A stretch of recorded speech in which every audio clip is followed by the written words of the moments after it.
जय गुरुदेव।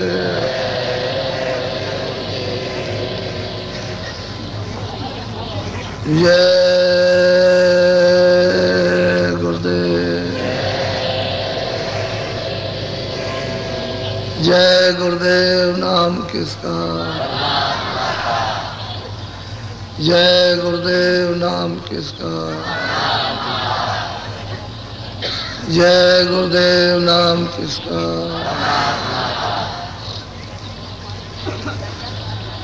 गुरु का ध्यान कर प्यारे,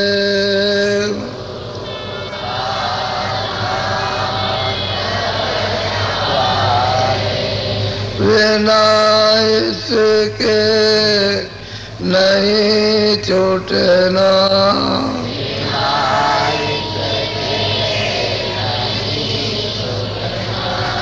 नाम के रंग में रंग जा,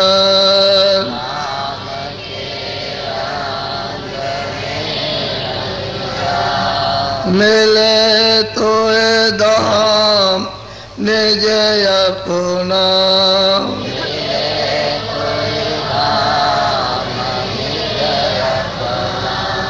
गुरु की शरण दृढ़ कर ले,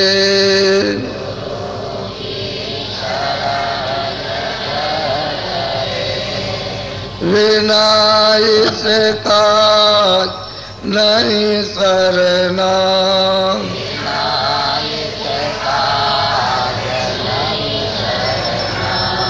लोभ और मान क्यों चाहे,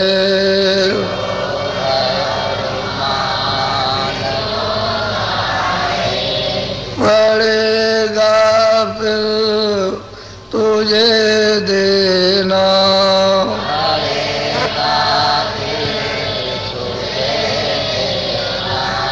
कर्म जो जो करेगा तो,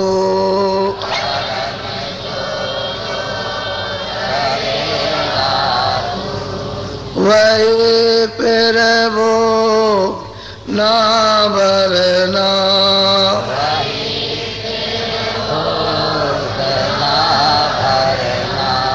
जगत के जाल से ज्यों त्यों,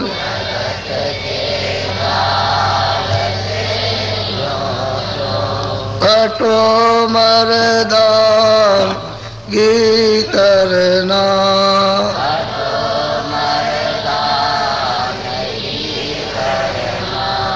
जिन्होंने मार मन डाला,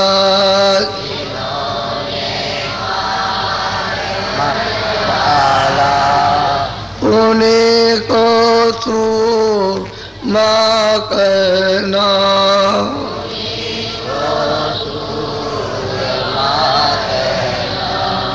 बड़ा वेरी ये मन घटों में,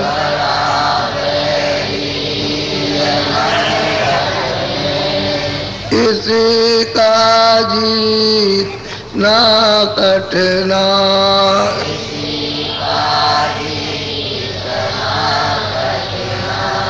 पढ़ो तुम इसी के पीछे,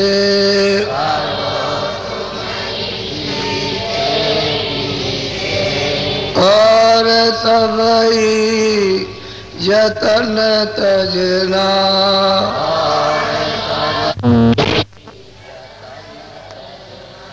गुरु की प्रीत कर पहले,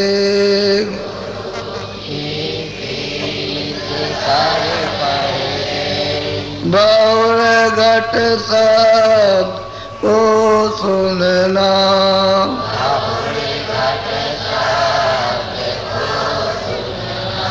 मान दो बात ये मेरी,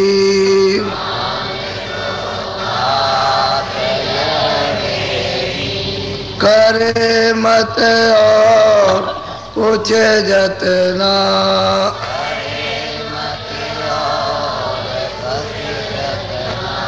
हार जब जाए मन तुझसे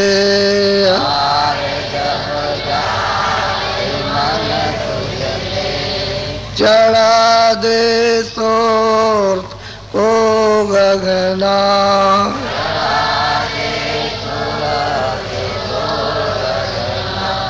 और सब काम जग झूठा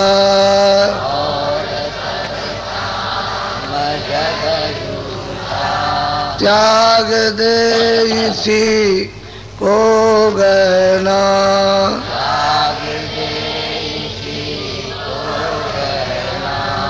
गुरु का ध्यान कर प्यारे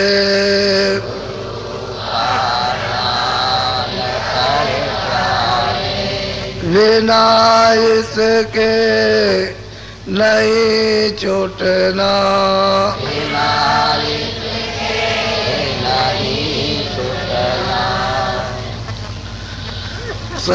सतगुरु सतनाम तुमको लाखों प्रणाम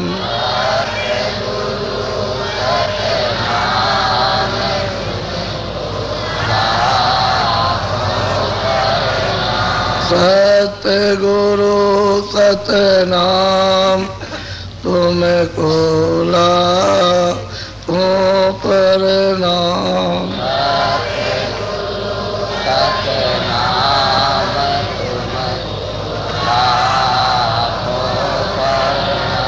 कोट न सूरज चांद सितारे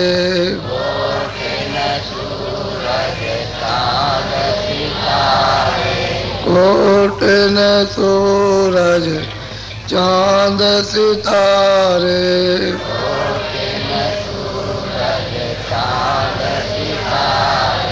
रोम रोम में करे उजारे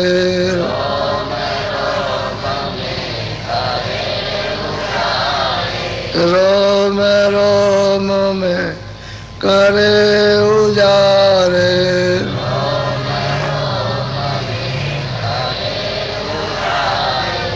सतपुरुष करतार तुमको लाखों प्रणाम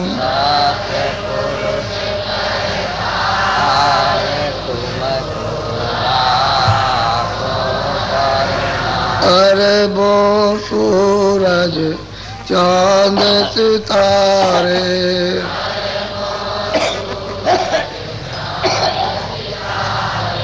रोम रोम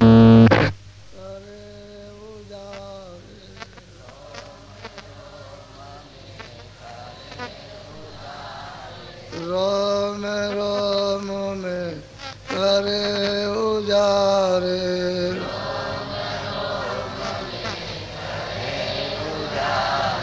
अलग पुरुष करतार तुमको लाखों प्रणाम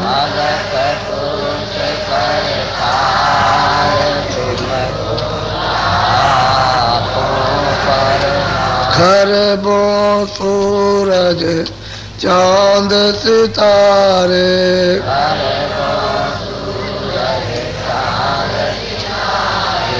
खरबों सूरज चांद सितारे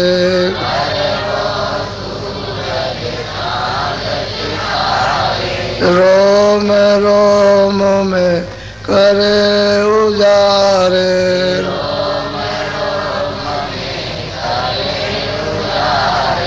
अगम पुरुष करतार तुमको लाखों प्रणाम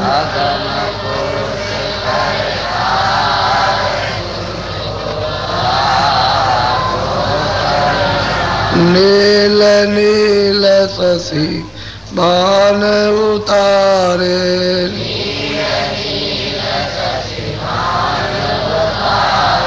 नील नील शशि बाण उतारे,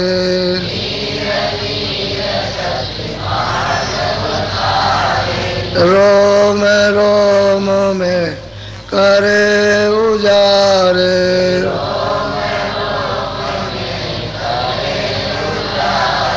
रोम रोम में करे उजारे,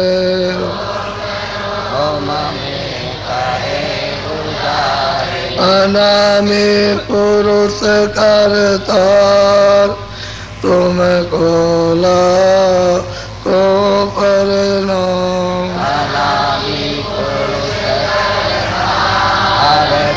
तुमको लाखों, अनामी पुरुष करतार, तुमको लाखों प्रणाम।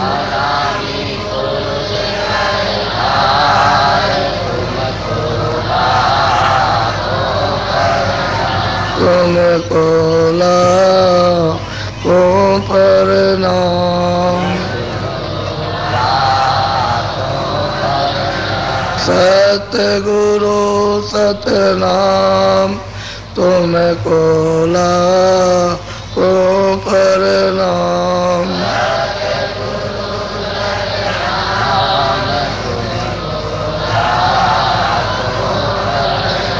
तुमको लाखों प्रणाम। तुमको लाखों प्रणाम।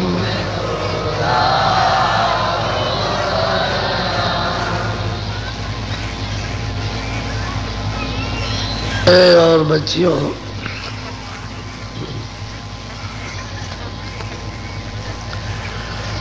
अपनी सब जीवात्माओं का जो मालिक है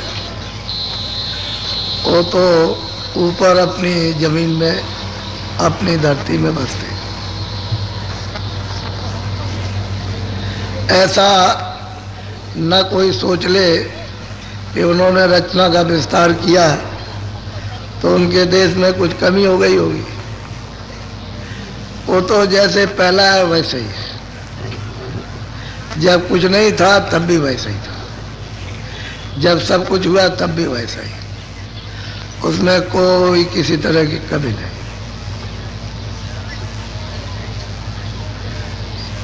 ऊपर जमीन है, नीचे आसमान है। जहां पर आप शरीर में रहते हो नीचे जमीन है, ऊपर आसमान है। तो ऊपर से जो नीचे को रचना होगी वो सब छोटी होगी, वो छोटी होगी। इसलिए वो जैसे पहले है वैसे भी अब भी अखंड है, अब चल है, अस्थाई है, स्वतंत्र है। वहाँ कोई किसी तरह का बंधन नहीं है। और सब माँ सागरी सागर शब्द ही शब्द है। सब खेल जो कुछ भी है सब शब्द का ही है। यहाँ भी अगर शब्द ना हो, मिला हुआ मिश्रित ना हो, तो यहाँ भी कोई रचना नहीं हो सकती। यहाँ भी शब्द ही से रचना होती है। जो आप बोलते हो, पढ़ाते हो, सिखाते हो, बताते हो, समझाते हो, कराते हो, ये सब शब्द ही का खेल है। अगर ये शब्द नहीं होगा तो रचना नहीं होगी। इसलिए शब्द से ही सब रचना हुई है। सूक्ष्म रचना हो, स्थूल रचना हो, सब शब्द से ही, बगैर शब्द के नहीं। कोई चीज बगैर शब्द के खाली नहीं है। नाम ही नाम है सब जगह। अब उसकी मौज मर्जी, उसने तो अपनी जो अभी जो चाहे उसको कर सकता। उसके लिए क्या, उसके लिए तो क्षण भर भी नहीं लगेगा। जो चाहे सो कर दे। और बना सकता है, उसके पास तो सभी तरह की शक्ति है, सब तरह का विस्तार है। तो उस पर तो कोई शंका करने की जरूरत नहीं। रह गया है कि हम उससे इतनी दूर गिरे हैं कि हम यहाँ नाना प्रकार के कष्ट उठा रहे हैं। तो हम शिक्षा भी नहीं लेते, कि हम एक दूसरे से शिक्षा भी ले लें, एक दूसरे से कुछ सीखें भी। तो सीखना भी नहीं चाहते, करना भी नहीं चाहते, समझना भी नहीं चाहते, तो परेशान तो रहेंगे ही। जब कुछ सीखोगे नहीं, करोगे नहीं, समझोगे नहीं, तो परेशानी, परेशानी के स्थान पर परेशानी सबको रहेगी। यहाँ सब परेशान है, क्योंकि ये जन्म मरण का स्थान है। अभी सोचते हैं बच्चा पैदा हुआ, बच्ची पैदा हुआ है, ये हो गया, वो हो गया, पति मिल गए, पत्नी मिल गए, दोस्त मिल गए, धन मिल गया, दौलत खत्म, धन चला गया, स्त्री चली गई, पुरुष चला गया, मित्र चला गया, खत्म। अब रो रहे कहाँ गया, किस जगह गया, उसके लिए विलाप करते हो। ये नहीं समझ पाते हो कि ये क्या है, ये क्या, क्यों चला गया, कौन था इसमें से चला गया। अब जो पर्दा था वो तो तुम्हारे सामने नाश हो गया, उसके अंदर जो गोपनीय चीज थी उसका पता ही नहीं आपको। अगर उसकी जानकारी हो जाए तो रोना धोना किस बात का। जब तक आप उसको नहीं पहचानोगे तब तक हमेशा रोगे धोगे, काम में, क्रोध में, लोभ में, मोह में, आस्था में, तृष्णा में, विलाप में, तरह तरह का, अपने में, उसके में, मार में, पीठ में, सब में फंसे रहोगे, क्योंकि अपने को जानोगे नहीं। जान लो अपने को तो सबको जान सकते हो। तो झगड़ा ही किस बात का। झगड़ा तो जो चीज़ हम नहीं जान रहे उसी का है, कि वो कहाँ है, ये क्या हो गया। तो ये तो बाहर की छाया थी, उस छाया के अंदर में अगोचर वस्तु बंद थी। अब वो निकाल दी गई, निकल गई, छाया से संबंध टूट गया, ये छाया निरस हो गई, बस बिगड़ गई। क्योंकि उसी की चेतनता से ये चेतन हो रही थी, हरी भरी हो रही थी, देखती सुनती थी, जैसे वो खिंच गया बस में खत्म हो गया। वो चेतन चला गया, फिर उसमें तो कुछ है नहीं, वो तो खोल है। खोल मतलब है छाया है, तो छाया का विनाश हो जाता है, रोते रहते। तो आप प्रेम किससे करते हो, छाया से, इसलिए छाया आपकी है। अगर जीवात्माओं से प्रेम करो तो रोना धोना किस बात का, फिर तो ज्ञानी हो जाए, फिर तो सच्ची चीज को जान लो। फिर तो मतलब यह है कि फिर रोना धोना क्या हो, तो सच्चा ज्ञान है। अब रोना धोना उसका जिसका ज्ञान नहीं। अब इसका ज्ञान नहीं है तो इसीलिए रोते धोते हो कि उसका, मेरा, इसका, ये तो छाया के लिए सब लड़ पड़े। राजा एक दूसरे मुल्क पर लड़ाई करता है तो तमाम प्रजा, तमाम सिपाही, तमाम वस्तुएं नाश हो जाती है, जल जाती है, खाक हो जाती है, लेकिन लड़ता फिरता किसके लिए, छाया के लिए। और छाया कभी किसी काम में।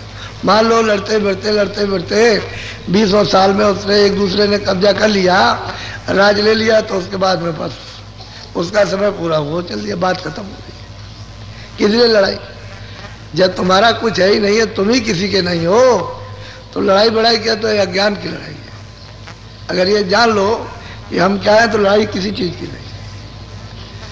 लड़ाई तो मेरा तो धोखा है, धोखा है, धोख। जैसे भूत होता है कि भाई धोखा है, वो खड़ा है, वो वहाँ रात को मिल जाएगा, जाते हुए दिखाई देगा तो डर लगता है, तो धोख है मुझे। इसी तरह की धोख है, अभी है, फिर उसके बाद घर लौटते, घर से आए, घर लौटते लौटते गायब हो गया। कह लगे कहाँ क्या हो गया, कह लगे वो तो मर गए, मरघट घाट पर पहुंचा दिया, इतनी देर तक रख के क्या करते।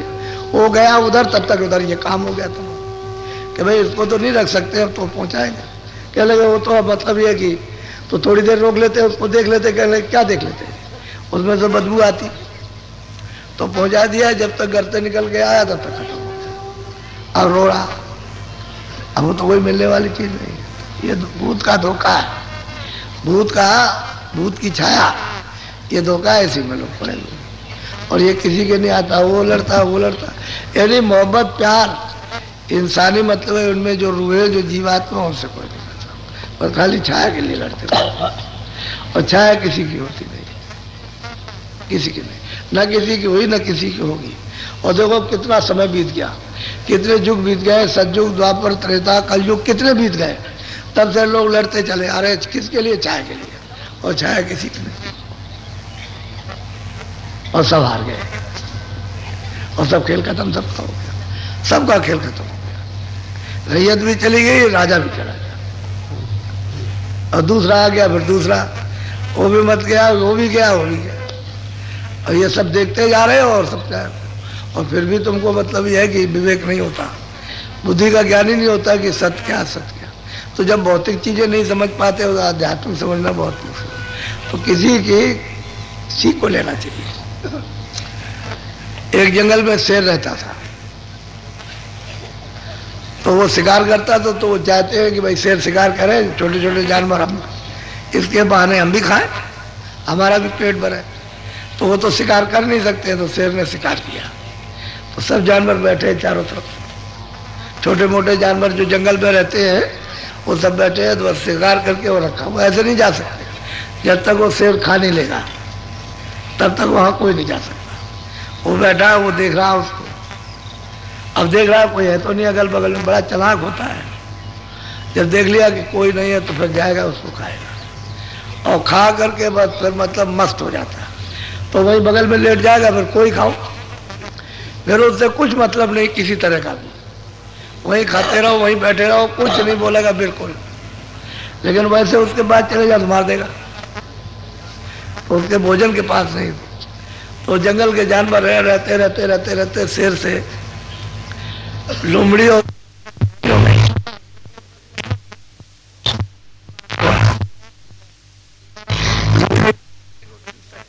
वो खा लिया करे, फिर कहा गया अच्छा खाओ, तुम्हारे सामने खाओ। अब उसका तो पेट भर गया, फिर उसके सामने कहा, तो उसके दोस्त हो गए। तो एक दिन जंगल में शेर ने एक खरगोश का शिकार किया, उसको मार के डाल दिया। एक बकरे का, क्योंकि भूखा तो था, उसने कहा इतने से तो पेट भरेगा नहीं, चलो बकरे को मार दे। तो बकरे को भी मार दिया, उसको भी वहीं डाल दिया। एक उधर से पड़वा जा रहा था, उसको मारा जोर से, तो वो भी गिर गया वहाँ। तो तीनों पड़े उसी जगह। तब तक ये आ गए, कह लगे आओ आओ दोस्त इधर आओ, यहाँ आओ। तो वो डर रहे थे कहीं मार न दे, जैसे इनको मार दिया उसे मुझे भी मार दिया। तो डर डर के आ रहे थे कांप करके। कह लगे डरो मत, बोलेंगे नहीं, हमारा तो भोजन रखा है, हम तुमसे अब थोड़ी बोलेंगे, तुमसे कुछ नहीं कहेंगे। अच्छा तो ऐसा करो कि इसका बंटवारा कर दो, ये किस किस का है। तो वो भेड़िए से कहा कि तुम बंटवारा करो कि इस किस का। कह लगे कि हजूर सरकार, ये जो है खरगोश लोमड़ी का, और ये जो पड़वा है भैंसा ये आपका, और बकरा मेरा है। तो शेर ने कहा कि अच्छा तू अभी तक मेरे पास रहा और मैं करता रहा, मेरा ये मेरा ये मेरा, अभी तेरी मेरी गई। तो उसने धीरे से ऐसे मार दिया, तो उलट गया, उस रही में भेड़िया गिर गया। तो लोमड़ी ने ऐसे करके देखा इस तरह से कि वो तो गिर गया, वो तो मर गया, ऐसे मार दिया उसने, बस मर गया। अब मर गया, अब वो लोमड़ी देख रही। तो लोमड़ी से कहा कि अच्छा देख वो तो चला गया, अब तू बंटवारा कर दे कि ये किसका। कह लगे राजन सरकार, ये जो खरगोश है ये आपके सुबह का नाश्ता है, सुबह का, सुबह सुबह जब आप उठेंगे तो ये आप लेंगे, और दिन का भोजन जो है वो है बकरा, और रात का ब्यारू पड़वा है। तो शेर बड़ा खुश हुआ। कह लगे अरे लोमड़ी तू ये तो बता कि तूने ये देन कहाँ से सीखी। कह लगे हमने उस भेड़िए से सीखा, उससे सीखा। यानी अगर मैं भी कह दूं कि ये खरगोश मेरा और ये इसका और ये आपका, तो उसको तो मार दिया, वो तो मर गया, और हमारे में तो कुछ जान नहीं, ऐसे कर देंगे तो मैं तो खत्म हो जाऊं। तो मैंने वो सब उससे सीखा कि तू ये कभी मत कहना सब आपका, जो कुछ भी है सब आपका है, सुबह का दोपहर का शाम का। तो बहुत खुश हो गई। और वो शेर बोला, कह लगे तू आजाद है। कह लगे वैसे तो आप हमारा कुछ नहीं कर सकते। लोमड़ी ने कहा हमारा कुछ नहीं कर सकते, अभी आप कर लीजिए मुकाबला, हमको आप पकड़ ही नहीं सकते, वैसे आप हमारे जंगल के राजा हैं, हमारा कुछ नहीं कर सकते, हम तो वैसे ही राजा हैं, वैसे आप बड़े हैं, हमारे आप राजा हैं। उसने कहा, क्योंकि उसके पीछे दौड़े, वो तेजी से चली जा रही, बस चक्कर मार के फिर लौट गई, वो तो चला गया। उसको बहुत चकमा देती, गुस्सा होता उससे, वही चिल्लाता है जोर से। तो लोमड़ी आकर के उसको चिढ़ाती है, सामने खड़े होकर के सामने खड़ी हो जाएगी, चिढ़ाएगी। तो जब वो नाराज हो जाएगा तो जोर से बोलेगा, तो जंगल के सब जानवर जान जाएंगे कि यहाँ शेर है, बाकी लोग। तो कहने का मतलब है कि मनुष्य को एक दूसरे की देन सीखना चाहिए। जब जानवर सीख लेते हैं एक दूसरे की देन को तो सीख लेना चाहिए। हम लोग किसी से गुण नहीं लेते। हर आदमी को गुणग्राही बनना चाहिए। छोटी चीज मिल जाए, बड़ी चीज मिल जाए, गुण मिलना चाहिए और उस गुण को पकड़ ले, उसी से तो जीवन पलट जाता है। तो हम मतलब है किसी की देन को सीखते नहीं, वो सीखना चाहिए। तो हम लोग ऐसे ही मतलब ये है कि बुद्धि रखते हैं, मनुष्य है और बुद्धि रखते हैं भूत भविष्य वर्तमान की, तो हमको सोचते नहीं।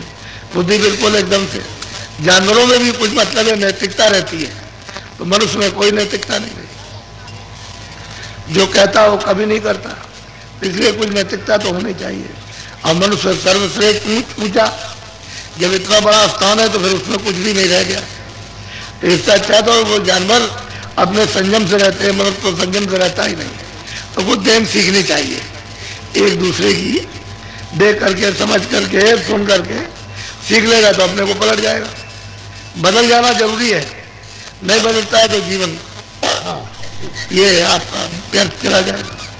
जब हम अपनी जीवात्मा के लिए ही कुछ नहीं अपने जीवन में कर सकते हैं तो पेट तो सभी भरते हैं। पशु पंछी कीड़े मकोड़े सब पेट भर लेते हैं, जो जहाँ रहता हूँ तो आप जहाँ रहते हो पेट भर लेते हो, क्या विशेष बात। तो मनुष्य को जो अवसर मिला है अपने वापस मतलब ये है कि घर में जाने के लिए कि जीवात्मा का कल्याण करे, तो वो मनुष्य शरीर पा करके करता नहीं है, भोगों में लिप्त रहता, तो किसी की देन तो लेता नहीं है। तो उन्हीं भोगों में मिलेगा उसको कुछ नहीं, कुछ नहीं मिलता। नाक के देखने से, कान के सुनने से, न शरीर के स्पर्श से, किसी चीज से, न जिब्या से मिलता है, किसी से नहीं। और उसी में वह खुजाता रहता है, बस ऐसे बस खुजली है विकारों की, और उसी में परेशान रहता है। तो देन सीखना चाहिए। इसलिए जो आपको सुनाया जा रहा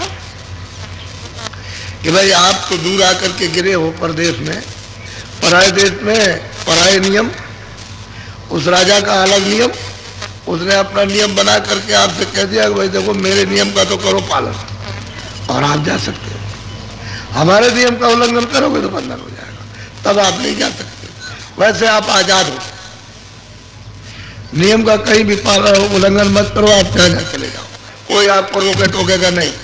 और जैसे ही आपने उल्लंघन किया बस फौरन आप पकड़े दगड़े जाओ, फिर नहीं जा सकते। तो ठीक है, तो प्रदेश में आए हो तो दूसरे का राज है, उसने अपना नियम बना लिया, उसके अनुकूल चलिए आप। अब दो ही चीजों तो है, पाप है पुण्य, यानी अच्छा बुरा, ये उसने दो बना दिया, तो आप क्यों उल्लंघन करते हो। उसने कहा बुरा मत करना, अच्छा करना। अब उसके लिए किसी से देन लेनी सीखनी है, भाई किसी से अच्छे आदमी से मिलते जुलते आप संपर्क सत्संग करते तो आपको मतलब ये है कि अच्छी चीजें मालूम हो जाती, तो बुरी आप कभी पकड़ते नहीं। तो आपने पूरा पकड़ दिया, तो उसका पकड़ो इनको, फिर गिरफ्तार कर लिया आपको, बस कोठरी में डाल के फिर आपको सजा दी।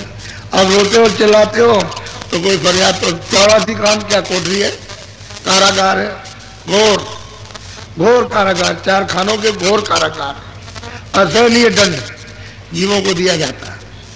और फिर भी इतना दंड भोगने के बाद जब मनुष्य शरीर आता है फिर भूल गए, अभी तो वही भोग करके आ रहे हो और इसमें आए फिर वही काम करने लगे, फिर वही जाने का, तो फिर वही कोठरी फिर मिलेगी, फिर रोगे चिल्लाओगे, वहां कोई दाद पड़ जाती। तो जब जब निर्दयी मिली, अनमोल मनुष्य शरीर मिला, तब तब आप नहीं फंस गए।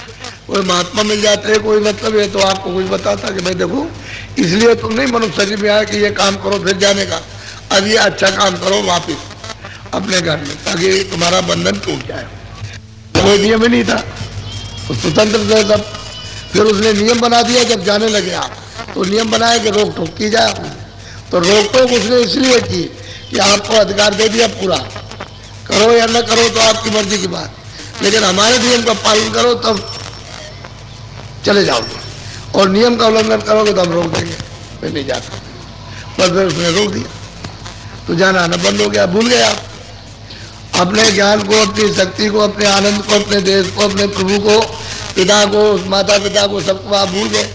अब भूल करके अब प्रदेश में कितने माता पिता बनाए, कितनों के बन गए, कितने बने, कितनों के बच्चे बने, फिर उनके बाप बन गए, फिर वो तुम्हारे बच्चे बन गए, फिर वो बन गए। अब ये चलता रहा ऐसा कुछ, ऐसे ही इतने दिन हो गए, कितने युग हो गए, अभी तक छुटकारा निपटारा नहीं हुआ। अब महात्मा आते हैं, तमाम जुगों का सब पर्दा खोल देते हैं कि भाई तुम कब से आए, जब से तुम आए अभी तक वापस नहीं गए, और तो यहाँ फंसे हो, क्यों आप उसके नियम का उल्लंघन करते हो? आप पालन कर लो, एजाम नहीं करेंगे आप कोई खराब काम नहीं, जो करेंगे आपका अच्छा करेंगे तो अच्छा करो। फिर अच्छे से जब अच्छे पे ले आएंगे, खराब नहीं करोगे तो मतलब अच्छे के लिए तो प्रसन्न है, तो अच्छे से भी निकाल लेंगे। तो ना अच्छा रहेगा, ना बुरा रहेगा, ना पाप रहेगा, ना। और किसी के साथ किसी की देन को तो सीखना ही चाहिए, ऐसे कैसे हो जाए? ये मन जो है बहुत दिनों से अपने स्थान को छोड़ करके यहाँ वहाँ तो बड़ा आनंद है, बड़ी शक्ति है, इसका हुक्म चलता था। अब ये यहाँ आ गया, इंद्रियों के जाल में फंस गया, तो ये इतना छोटा हो गया कि अब आनंद को खोजता है, मिलता है। वहाँ तो उसका आनंद तो मन का समुद्र है, उसमें रहता था, उस पर हुक्म बजाता था, देवी पर, देवताओं पर, इन पर, सब पर, मतलब ये सब पर हुक्म चलता, कोई हुक्म चल। अब यहाँ आ गया मार खाना, तो अपनी चीज को ढूंढ रहा, लेकिन वो यहाँ कहीं नहीं मिलती। अब भूल है, जहाँ जहाँ ढूंढता वहाँ नहीं है। अब बताने वाला तो कोई मिलेगी, इधर नहीं मिलेगी। तू जहाँ से आया है वो इधर नहीं है, चल तू मुझे तुझे तेरे स्थान पर पहुंचा दूं। तो ये जीवात्मा से छुटकारा कब पाएगी? जब मन, बुद्धि और चित्त अपने अपने भंडार में वापस ले हो जाए। चित्त चित्त में चला जाए, उसके भंडार में, मन मन में, बुद्धि बुद्धि में, अहंकार अहंकार में, सबके अलग अलग भंडार हैं, उनमें जा करके अपने में लय हो जाए तो स्वयं का छुटकारा हो जाए। और नहीं तो ये साथ छोड़ नहीं सकते, ये तो ऊपर से साथ लगा दिए गए और यहाँ ढूंढ रहे, भटक गए। अब ये उस जीवात्मा की शक्ति को खेचे खेचे पड़ते, बगैर इसकी शक्ति के कोई काम हो नहीं सकता, तो इसलिए इनको छोड़ते नहीं है, घेर करके उन्होंने रखा। बस ये विषय में कहा, इनमें यहाँ भी 84 में भी सब जगह यही देते रहते और मिलता उसको कुछ नहीं है। तो मन भी ऐसा, तो महापुरुषों ने कहा कि अरे भाई मन ऐसे नहीं, पूजा करो, पाठ करो, जब करो तब करो, कपड़े फेंक दो, खाना त्याग दो, इसको त्याग दो, राज को त्याग दो, तमाम मतलब है कि जायदाद जमीन सब त्याग दो, लेकिन फिर भी बस में नहीं होगा। ये ऐसे बस में आने वाला नहीं है। ऐसे तो बहुत यत्न किए लोगों ने, बड़े बड़े योग किए, तरह तरह के किए, लेकिन मन बस में नहीं हुआ, क्योंकि इन सब चीजों से मन बस में नहीं होता। हमने ये छोड़ दिया, वो छोड़ दिया, वो छोड़ दिया, ये नहीं, हमारे पास बच्चे नहीं है, हमारे पास ये नहीं है, कोई राजनीति पार्टी, हम बिल्कुल अकेले, ऐसे कुछ नहीं, ऐसे तो बस में होगा ही नहीं। ये बस में होने का तरीका नहीं है। वो तो जिस चीज से उतार करके लाया गया, अगर वो मिलेगी तब तो बस में हो जाएगा, और वो चीज उसको यहाँ मिलती नहीं, तो बस में नहीं हो सकता सवाल। तो महापुरुषों ने एक एक घाट हर इंद्री का अलग अलग विषय में बताया कि देखो इसका ये घाट है, इसका ये विषय, इसमें ये रस ले रहा, इस इंद्री पर ये रस ले रहा, इस इंद्री पर ये रस ले रहा, नाक पर यह है, आंख पर यह है, कान पर यह है, इंद्री पर यह, सब इस तरह से रस लेता और इन विकारों में पता हुआ। तो सब तरह से महापुरुषों ने आकर के जीवों को सचेत किया, बताया कि ये मन में बस में करने का कोई साधन नहीं। कोई भी पूजा करो, मंदिर में बैठे रहो, कुछ नहीं, मस्जिद में इबादत कर दो, कुछ नहीं, उससे कुछ होने वाला नहीं है। अब महात्मा कहते हैं मन बस में कैसे होगा, वो समझाते हैं। तो जरा थोड़ा सत्संग सुनिए आप जी, और सुनने की चीज है। उदयदास पहो, चंद्रदास पहो, चो मतलब ये है कि विकास साहब हो, गोविंद साहब हो, तुलसीदास जी हो, ये हो, नानक जी हो, जितने महात्मा कल युग में 700 वर्ष के अंदर आए, सब ने मतलब ये कहने में उन्होंने कोई कमी नहीं रखी, लेकिन आपने इस चक्कर में फंसे हुए उनकी ट्रेन को पकड़ा नहीं, रह गए वैसे, जीवन खराब हो। बोलो। दोने सोने कर मन समझाई, दोने सोने कर मन कब बस में आएगा? जिस धुन को पकड़ के आया, इस सूरत के साथ में उतार करके लाया गया, और जिस धुन को पकड़ करके यहाँ आया, दोनों आंखों के बीचों बीच में सूरत के साथ चारों तरफ घेर के बैठ गया। और जैसे सूरत ये बैठी, सूरत तो अलग है, वो जीवात्मा तो रूह तो अलग है, वो बैठी हुई इसके चारों तरफ घेर के चारों बैठे हुए, मन बुद्धि चित्त ऐसे बैठे, अपने भंडार से निकाल करके इसके साथ लगा दिए गए। अब ये चारों तरफ किसी की शक्ति से सब काम करेंगे, ये नहीं रहेगा तो कुछ नहीं।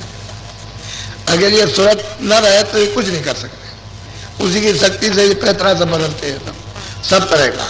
तो ये सब अब ये उन्होंने धुन छोड़ दी, आवाज को छोड़ दिया, शब्द को छोड़ दिया, नाम को छोड़ दिया, क्योंकि उसी में तो सब कुछ था, जितना आनंद था, जितना अमृत था, जितना ज्ञान था, जितनी शक्ति थी, वो तो नाम में थी, शब्द में, वो छूट गया। अब ये बारे बारे फिरते हैं चारों तरफ, ये क्षणिक विषयों में लगे रहते हैं। जब क्षणिक विषयों में लगे रहते हैं कि आनंद मिल जाएगा, आनंद मिल जाएगा, किसी चीज में भी आनंद, वो तो जरा सी ठंडक होती है कैसे बस, इससे भी और कम, जैसे बटन दबाया उससे भी कम पर कुछ नहीं। फिर मतलब भटकते हैं कि भाई और कहीं मिल जाएगा, और तरीके से मिल जाएगा। कोई तरीका इनके आनंद का नहीं है, क्योंकि उन्होंने नाम को छोड़ दिया। अब अगर इसको धुन सुनाई जाए, नाम सुनाया जाए, वो शब्द सुनाया जाए, तो सुनकर तो भस्म हो जाएगा, फिर नहीं जा सकता कहीं। क्योंकि जब शब्द की, नाम की जब मार पड़ती है पर, तो देह को ले एकदम से जैसे चिथड़े उड़ जाते हैं, इस तरह से जैसे भयभीत होता। तो शब्द की तो छोटी मोटी तो मार नहीं, बहुत शब्द की मार, नाम की मार बहुत गहरी मार है, उससे बढ़कर के दूसरी कोई मार ही नहीं। बोलो। कोटि जतन से यह नहीं माने, ढोले सोने कर मन समझ। ऋषियों मुनियों ने बहुत यत्न उपाय किए, फट पा गया। इन्हें तमाम किताबों में पुरानी इन्हें आया हुआ है कि उन्होंने जंगल में जा करके ये किया, ये तपस्या की, ये किया, वो किया। 10-10 हजार बरस के प्रमाण है कि उल्टे टगे रहे और सिर्फ वायु का आहार करते रहे। यानी देखिए, ऐसी घोर तपस्या उन्होंने की, 10,000 बरस तक उल्टे टगे रहे, पेड़ के ऊपर में, जैसे कि नीचे पैर बांध दिए, नीचे लटके हुए, हवा का आहार कर रहे, टगे हुए, ये तपस्या कर रहे हैं। जब देखा कि उनका इंद्र सिंहासन चला जाएगा, तो उन्होंने बस माया को दे दिया। उसने नाच कूद कला कौशल सब रूप रंग दिखाया। बस मतलब ये, उसने बस सामने जिस पर लटके हुए थे डाल पर, उसी पत्ती पर उसने छिड़क दिया। तो मतलब ये कि ऐसे झूला झूल रहे, कुछ ऐसे एक जीभ मार दी, उसने मिठास आ गया, उसको मीठा लग गया। उसे जब मीठा लगा तो फिर दोबारा फिर 2 जीभ मारी, और भी मीठा आ गया। ऐसे वो 10 जीभ 20 जीभ उसमें मारा, तो शहद का मिठास आ गया, शरीर में ताकत आ गई। जब ताकत आ गई तो बस मतलब वो तो सब खेल कूद, नाच, रंग रूप सब सामने दिखा रही थी। तो उसने कहा रस्सी काटो जल्दी से। रस्सी काट दिया तो 10,000 बरस की उल्टे टगे रहे सिंगी रेस, और उसने मतलब रस्सी काट दी, बस उसके साथ विवाह हो गया। और चले गए जंगल को, 2 बच्चे हुए। किसी ने कहा सिंगी रेस, किसी ने कहा होगा सिंगी रेस, तुम 10,000 वर्ष तक उल्टे जगह रहे, मार दिया ना, गिर गए। अब तब इनको होश आया कि हमने तो बड़ी भारी गलती की, हमको तो गिरा दिया उसने, तो फिर छोड़ करके भगे। कहने का मतलब यह है कि दाग तो लग गया, फिर तपस्या कर लो तो ठीक है, लेकिन मन बस में नहीं गया, फट मार दिया था। कहते हैं बहुत यत्न किए, तमाम किताबों में आता है, लोगों ने इतने यत्न किए, इतने यत्न, शरीर को गला दिया, सुखा दिया, कुछ नहीं, और फिर भी मन बस में नहीं। इस तरह से इन सब चीजों से मन बस में नहीं आता। इसलिए तो संतों ने कहा कि इसको गलाने हलाने की जरूरत नहीं है, तो युक्ति से इसको काम लेना, गलाने की आगे जरूरत। ये तो कलयुग में बड़ा सीधा सुलभ सहज सब स्त्री पुरुषों के लिए रास्ता है, किसी एक के लिए नहीं। स्त्रियां भी कर सकते हैं, पुरुष भी, बच्चे भी कर सकते हैं, बच्चियां भी कर सकते हैं, लेकिन सुलभ मन समझाकर, यानी धुन को सुना करके मन को बस में कर सकता, दूसरे में सुनिए। आवाज जब सुनेगा, धुन सुनेगा, नाम सुनेगा, बोली सुनेगा, तो बस में हो जाएगा। और जब तक वो आवाज धुन नहीं सुनता, तब तक बस में होता ही नहीं, दूसरा कोई यत्न नहीं। ये तो उधर से छोड़ चुका उसको, अब फैल गया, ऐसा पसर गया है कि वो छोड़ता ही नहीं। कैसे छोड़ देगा? बोलो। जोगी जोते कमावे अपनी, ज्ञानी ज्ञान अब महापुरुष कहते हैं जोगियों ने जो किया, ज्ञानियों ने ज्ञान, लेकिन फिर भी बैठ गए, गिर गए, फिसल गए, मन बस में नहीं हुआ, धोखा खा गए। ज्ञान कै मिनट का, फट से मार देगा दो, तो उतने ही में सब तपस्या भी चली जाएगी, ज्ञान भी चला जाएगा। कहते हैं बिना शब्द के, बिना नाम के ये बस में कभी हुआ ना होगा। बोलो। तपसी तप कर थाके रहे, जती रहे जतला। कहते हैं कि तपसी तपस्या अग्नि को तापो खूब अच्छी तरह से, क्या होता है उससे? ये तापते रहो, कोई बाजा पी रहा, कोई चरस पी रहा, कोई ताप रहा, कोई कुछ कर रहा, कोई कुछ कर रहा, कोई नंगा हो गया, कोई उसको सबको ठगे, सबको बरगलाए हुए। मन किसी के बस में भाग रहा है जैसे घोड़ा भागता है, ऐसे कहीं बस में होता है। वो तो बिना शब्द के, बिना नाम के बस में नहीं हो सकता। बोलो। ज्ञानी ध्यान मानसी लावे वह विदा का कहते हैं बहुत लोग मानसी ध्यान करते हैं। अब जिसको देखा तो नहीं, बस का ध्यान कैसे होगा? जब आपने किसी को देखा नहीं, ध्यान किस तरह से होगा? उसको तो आपने देखा नहीं।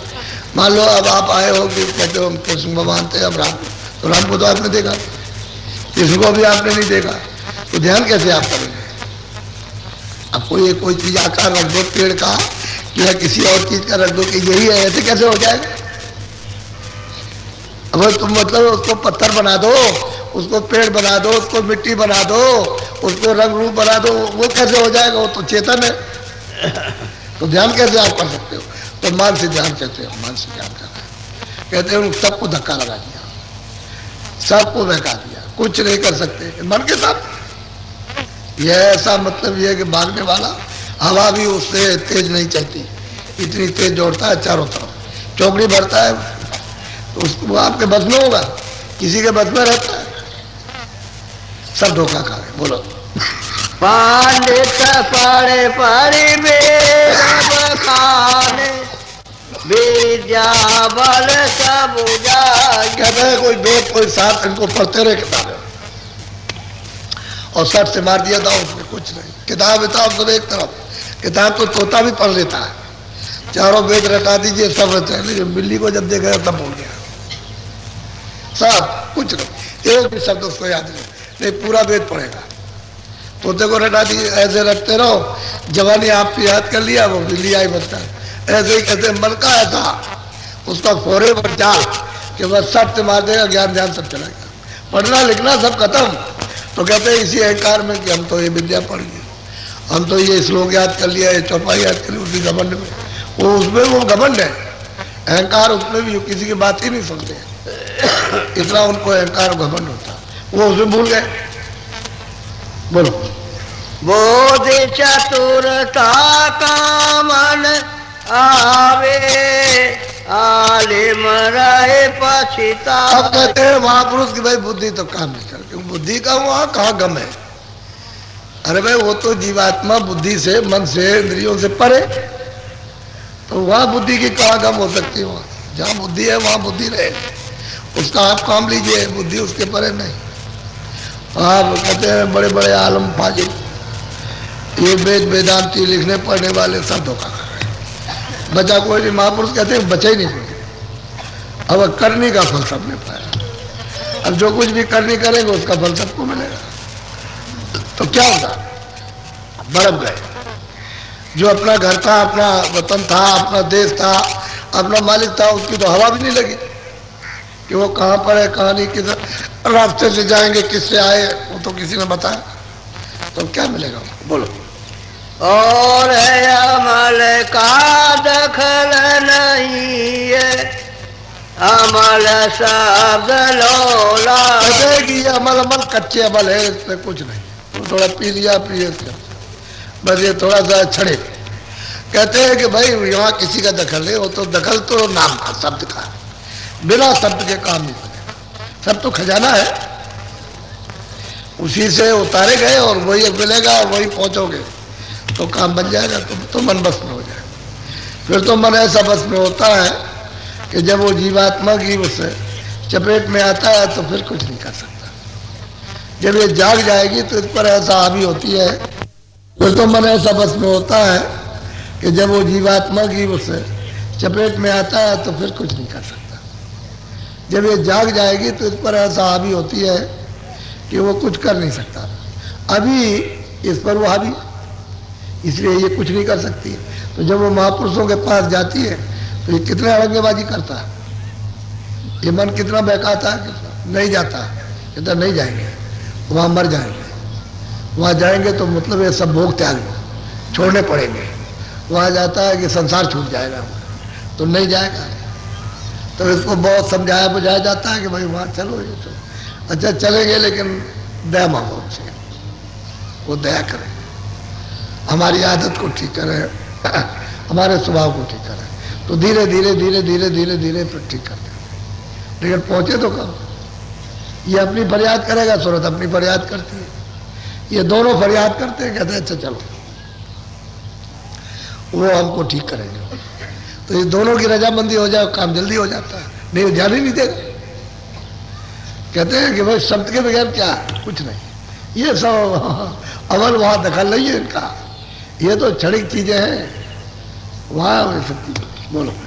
गुरु मिले जब का बेदी शेष बिरदरे। कहते हैं गुरु अगर मिल जाए, महापुरुष मिल जाए, धुन का बेदी, शब्द का वेदी मिल जाए, नाम का वेदी, जो आता और जाता है वो अगर मिल जाए और शिष्य में विरह हो, उसमें तड़प हो कि उसके अंदर भी हो कि भाई मैं कुछ प्राप्त करूं, मुझे कुछ मिल जाए, तब तो काम जल्दी बन जाएगा। और जब उसमें कोई तड़प नहीं है, कोई इच्छा ही नहीं उसमें, वो कहते हैं अरे भाई तुम मतलब है कुछ भजन करो, वो सो रहा, हमको संसार चाहिए। अबे संसार में तो है ही, रो ही रहा, उसमें तो फंस करके चीख रहा, परेशान हो रहा है, दुखी हो रहा और संसार मांग रहा। तो जिनको संसार मिला हुआ वो कितना रो रहे हैं, कितना परेशान, कितना बखेड़े में, एक मिनट की फुर्सत नहीं। कह लगे कि भाई ये तो फुर्सत मरने के बाद मिलेगी, अभी तो फुर्सत है, उनको समय नहीं उनके पास। तो उनको तो संसार मिला, तंग है, हैरान है, परेशान है। अब बताओ, कहते हैं कि उसमें विरह अगर प्रेमी में हो जाए और धुन का वेदी अगर मिल जाए महापुरुष, तब तो काम बन जाएगा। उसमें विरह नहीं है, उसमें लगन नहीं है, चाव नहीं है, और वो मिला नहीं, तो कौन बताएगा, कौन रास्ता, इसकी मूल मंजिल को कौन बताएगा, और जोड़ करके वहां भंडार में कौन पहुंचाएगा। किसी को पता तो है नहीं कि इसका भंडार कहाँ, कितनी दूर है ये, और सूरत किस तरह से इसके जाल से निकल जाएगी, अकेली हो जाएगी, चली जाएगी वापस लौट कर। ये अकेली आई है, जब यहाँ आकर के जब इसको कपड़ा पहनाया गया तब लगा दिया इसके साथ। अब ये अगर साथ न लगाए तो ये रुक नहीं सकती, तो इसके साथ में सब चीजें लगा दी कि ताकि ये रुक जाए, यहीं पर ठहर जाए, वापस लौट के न जाए। तो बड़े बखेड़े लगाए, जिसने ये रचना का विस्तार किया काल भगवान ने, उसमें बड़े बखेड़े सूरत को रोकने के लिए लगा दिए, इसलिए सब तो नहीं जा सकती। अब महात्मा उनका रास्ता जानने वाला होना चाहिए, जो मंजिलों पर आता जाता है, वो अगर मिल जाएगा तो धीरे से उस प्रेमी को जो चाहता है, जिसमें विरह, जिसमें लगन है, तड़प है, जिसमें उसके पास जाने की, तो उसको धीरे से जोड़ देगा। अब ये लोग जितने भी पहुंचे महात्माओं के पास, वो इतनी तड़प थी, इतनी विरह थी, और उनके बाद दर्शन के लिए पहुंचे। जब उन्होंने देखा कि इनको कुछ संसार नहीं चाहिए, तो फौरन बैठाल करके जोड़ दिया। फिर देर नहीं लगती, देर तो इसी में है, जब तक तुम मुड़ते नहीं तभी तक देर है। फिर तो जैसे घाट पर बदल के आए, मोड़ दी, जोड़ दिया।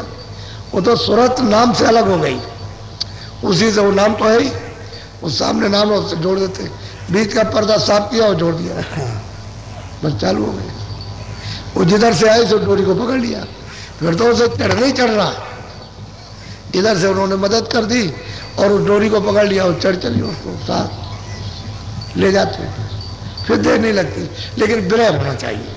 बोलो। सूरत शब्द की होई कमाई, तब मन कुछ ठहरा। कहते हैं जब सूरत शब्द की कमाई करो, नाम की कमाई, आवाज की, बाजों की कमाई, देववाणी की, उसको सुनो तो मन स्थिर होने लगता है, फिर धीरे धीरे काबू में आ जाएगा। लय हो जाएगा तो काबू में हो जाएगा, फिर कुछ नहीं। जैसे ही शब्द में लय हुआ, बस पर काबू में हुआ। जब तक दूर हो रहा है तब तक सुन रहा, उसका रस लेता है, तो आदत के वशीभूत होकर के कुछ भाग जाएगा जब मौका पाएगा। लेकिन जब लय हो जाएगा तो बस जकड़ गया, वो तो जंबूरा है, बस ऐसे पकड़ लेता है उसने, फिर नहीं छोड़ेगा। वो तो नाम है, उसमें शक्ति है, उसमें ज्ञान है, वो सब कुछ उसके अंदर है। अमृत भी उसमें है, ज्ञान भी है, शक्ति भी है, उसमें आनंद भी, सब कुछ है, प्रकाश भी है, शब्द भी है, सब है। पर वो पकड़ लेगा, फिर नहीं छोड़ेगा। लेकिन जब तक नाम की कमाई नहीं तब तक। तो नाम कमाई वाला वेदी होना चाहिए।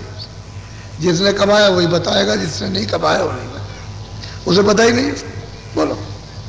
हे सहवस से हाथ न आवे, तन मन देव चढ़ा। कहते हैं कि भाई इससे काम आने वाला नहीं, इस सबक से ये है वो है वो है वो है। इस व्यवस्था नहीं कि तन मन को भेंट चढ़ा दो। जैसे धोबी को कपड़ा देते हैं धोने के लिए गंदा, ऐसे गंदा शरीर है उनको तन मन दे दो, ले इसको जैसे चाहे साफ कर दीजिए। तो तन को मन को ले लेंगे, फिर उसकी सफाई करेंगे और फिर साफ करके आपको वापस दे देंगे कि देखो भाई ये मेरा तन और मन है, अब इससे ये काम मत करना, ये करना। तो दिन में काम करो आप शरीर की रक्षा के लिए, फिर भजन करो। वो तन मन लेकर के चढ़ा दो ऊपर। तन कहते हैं शरीर, और तन को मन को इंद्रियों को उसको दे दो कि लीजिए इसको साफ कर दीजिए, सफाई कर देंगे और आपको वापस लौटा देंगे। मेरे अभी मेरा तन है, मेरा मन है, शरीर मेरा है, इसमें इंद्रियों के दरवाजों में बैठ के मन ये मेरा, मैंने साफ करके तुमको दे दिया, अब जो हम कहे वो करो। तन मन को अगर चढ़ा दोगे तो जल्दी काम हो जाएगा। और हे सबर से उससे काम आने वाला नहीं है। इससे अहंकार किया हुआ, इससे हम बड़े, हम छोटे, हम ये हम वो है, हम पढ़े लिखे, हम धनी मानी है, वैसे वैसे, इससे कुछ नहीं होता। ये तो पर्दा मोटा है, इससे दीनता नहीं आती। इससे घमंड आता, तो घमंड तो अंधकार है, अज्ञान। बोलो। यह ढूंढे लो कया धर की, कोई पकड़े संत। कहते हैं कि जो तन जो दे देता है वही संतों का सच्चा सिपाही होता है। कहते हैं ये अधर की जहाँ से ये रचना का विस्तार हुआ वहीं से आवाज आ रही, क्योंकि उसके बगैर वे रचना हो नहीं सकती। अगर वो जो आधार है वहाँ से अगर वो नाम को ना यहाँ से छोड़ता तो उसी पे तो सब रचना है। वहाँ से बैठ करके ऐसे बंद कर दे, सारा खेल खत्म। चढ़ में पलक की क्या देर है, कुछ नहीं रहेगा यहाँ। ये सूरज, आसमान, जमीन, ये वो, आदमी, सुरते, जल, थल, पहाड़, पेड़, कुछ नहीं, ऐसे बंद कर दे, बस खत्म। जैसे बिजली है, उसके प्लग को निकाल दी, ये सब बंद हो गया। ऐसे ऐसे बंद कर दे, सब खेल खत्म। सब जितना भी है, लोक का, परलोक का, ब्रह्मांडों का, सब खेल खत्म।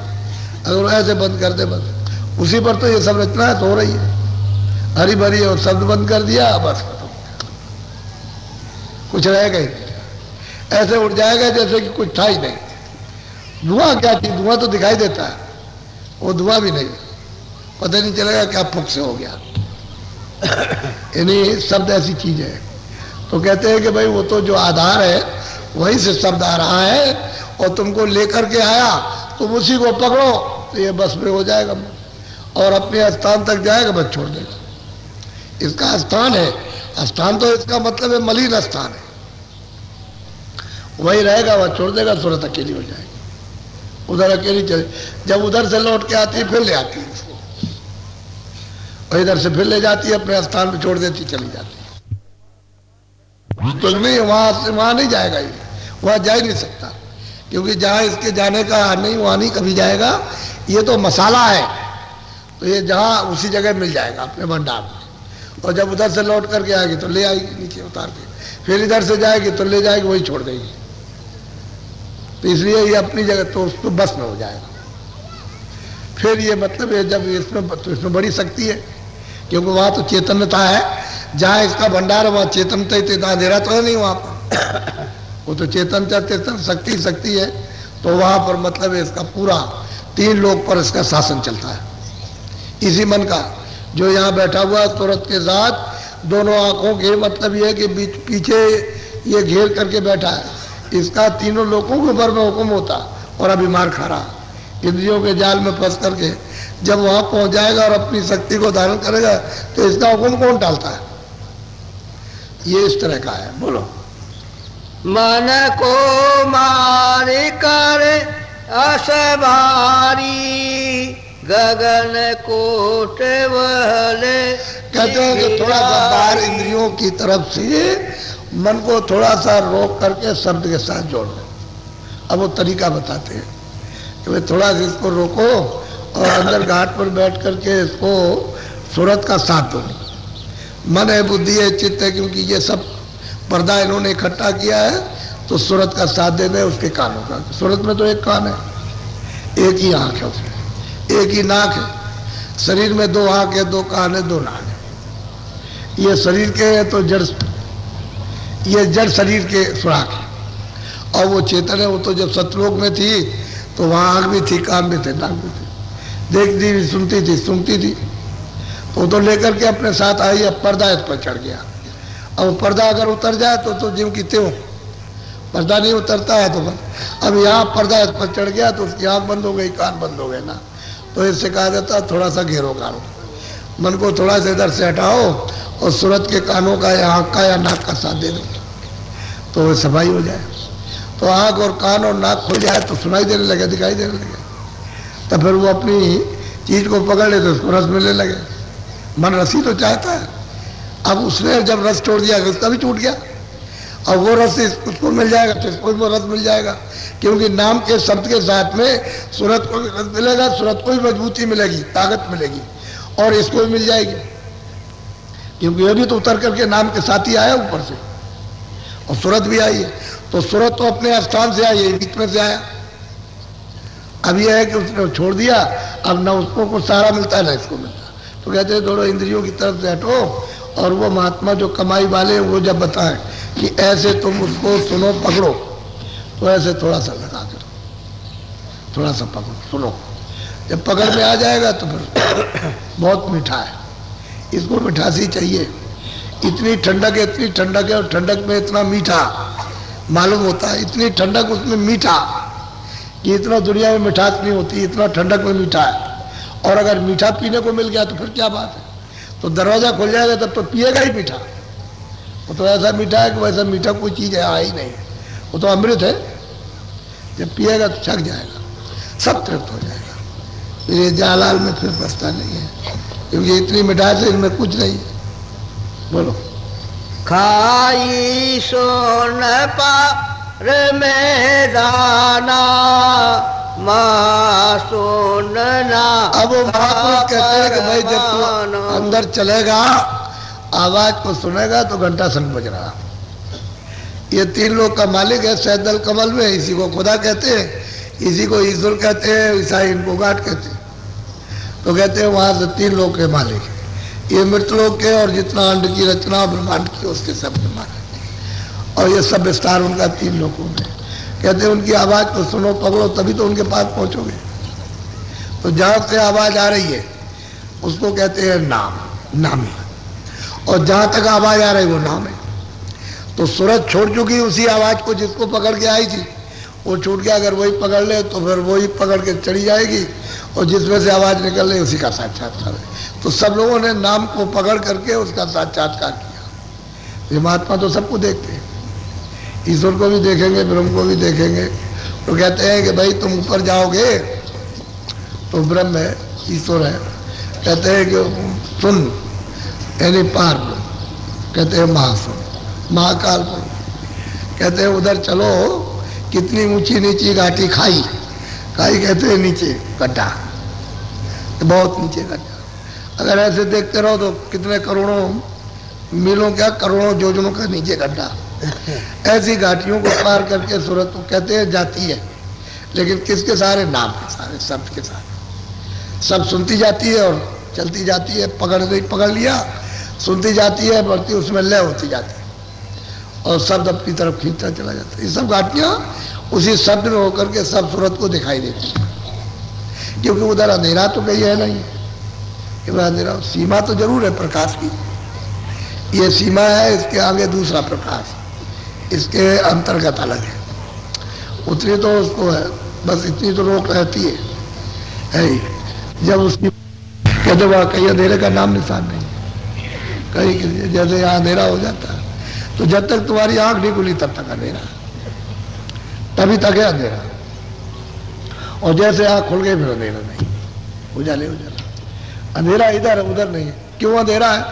कि पर्दा पड़ा हुआ कर्मों का, उसने बिल्कुल एकदम अंधकार कर रखा, धुंधुकार दिखाई देता। अब ये पर्दा अगर आंखों के सामने का साफ हो जाए, क्योंकि हृदय तो इधर है, हृदय इधर नहीं है नीचे, इधर यहाँ आंखों के नीचे हृदय नहीं है, सूरत का हृदय नहीं है तो मन का है।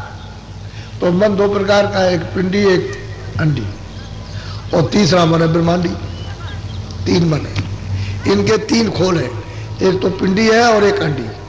जो स्वर्ग वैकुंठ में है वो अंडी मन, और फिर ब्रह्मांडी है, अलग अलग खोल है इसका।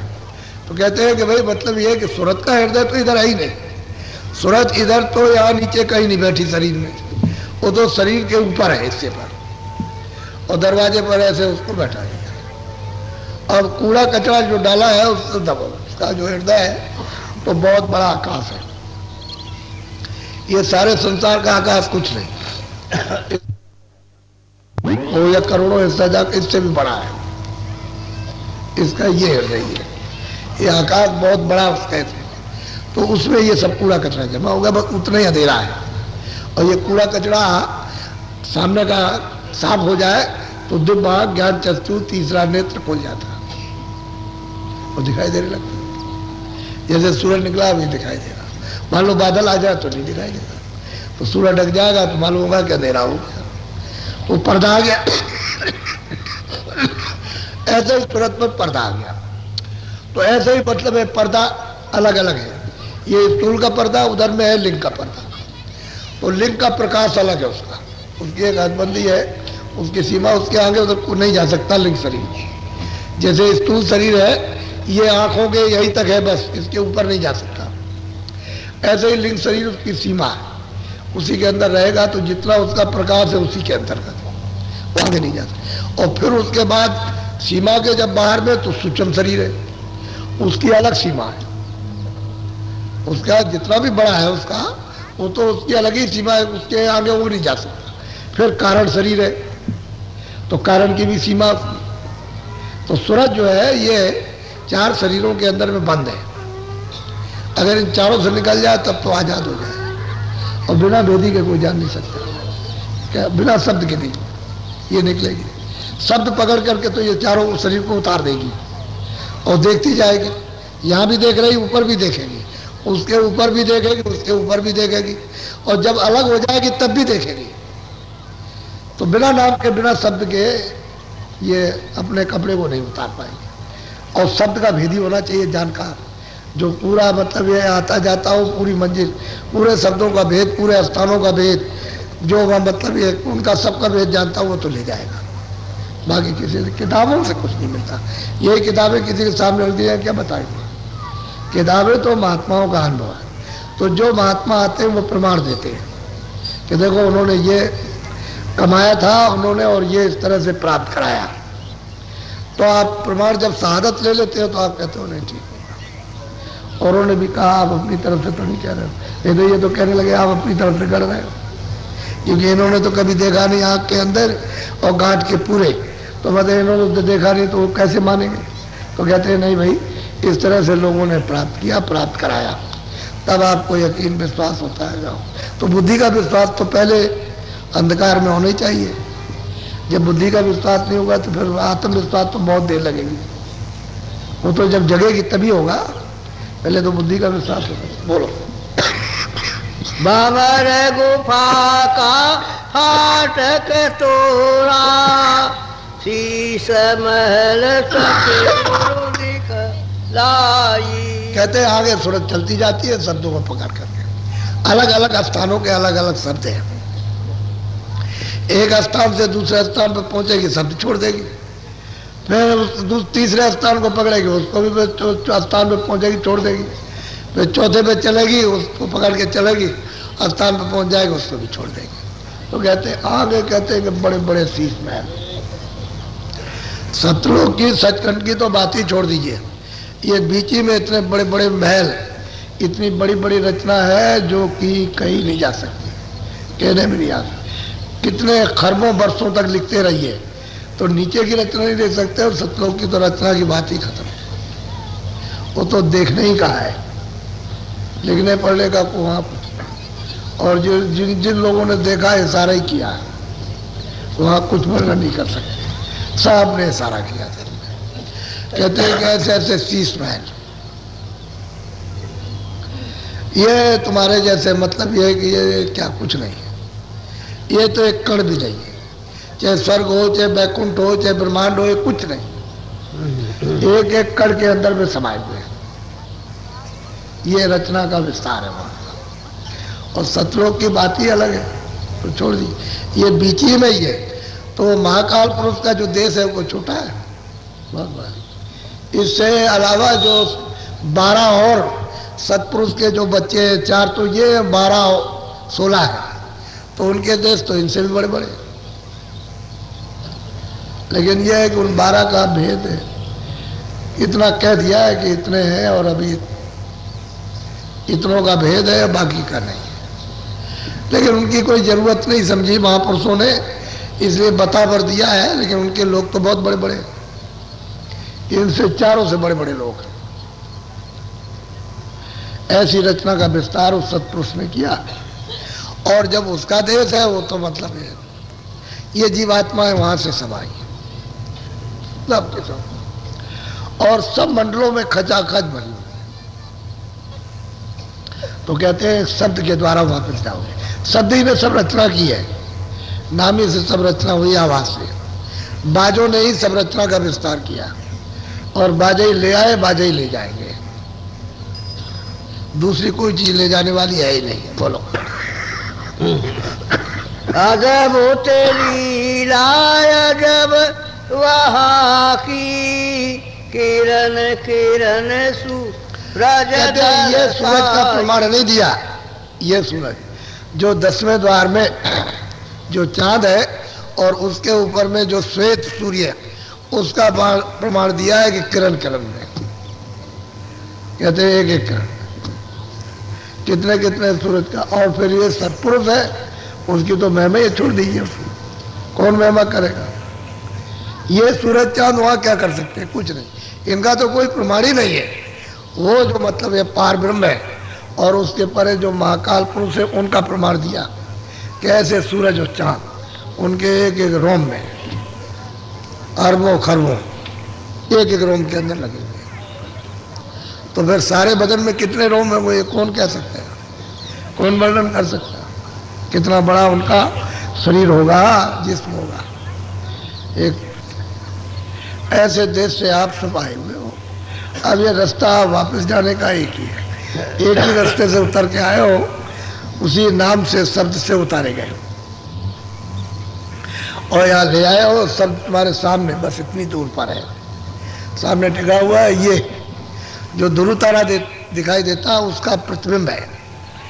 कितने मतलब ये कि लाखों पर्दों पे होकर के ये सामने आकर के टिका हुआ, एक ही जगह रहता हुआ, लेकिन प्रतिबिंब है, असली नहीं है। उसी धार का प्रतिबिंब है, इस आकाश पर, उस आकाश पर, उस आकाश पर, उस आकाश पर, उस आकाश पर, सबका प्रतिबिंब होते हुए। और देखिए सामने एक जगह स्थिर रहता है। जब अंदर में दिखाई देता तो पता चलता है कि वो ये धार कैसे आई है, टिकी हुई है। इसी धार को पकड़ के वापस जाते हैं। और इतनी चमकीली धार है, इतना तेज प्रकाश है कि इतना ऐसा तेज प्रकाश, ऐसा श्वेत प्रकाश या कहीं भी नहीं मिलेगा।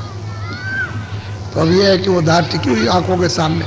अब बीच में जो उससे अलग हो गए, बस इतनी बात है। जब सूरतें अलग हो गई है तो बिना बेदी के उस धार को पकड़ नहीं सकते।